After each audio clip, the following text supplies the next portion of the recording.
malicious or anything. If you've done the right thing, you'll get a license. If you've not done the right thing, then unfortunately. So basically the deadline is what we've provided for that. These appeals for unsuccessful applicant. Let's try and finish these things. Good morning. Godfrey Chomba, Kenya Police. We are needed now to professionalize the way we operate and run our clubs, and mostly in terms of infrastructure.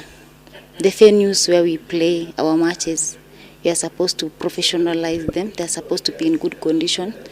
The security has to be as per the FIFA regulations and requirements. We've learned that we are supposed to have audited accounts. We are supposed to declare our overdues. Club licensing is a pathway to professionalization. We need to professionalize Kenyan football, we need to professionalize the KPL clubs, the NSL clubs. We need to set an example. If you have any challenge, it is better that you raise that challenge, so that as a team we can work together and see how we can help each other. The responsibility of Football Kenya Federation is not only to enforce these rules, but we also want to work in conjunction with the clubs to ensure that they fulfill these rules and regulations.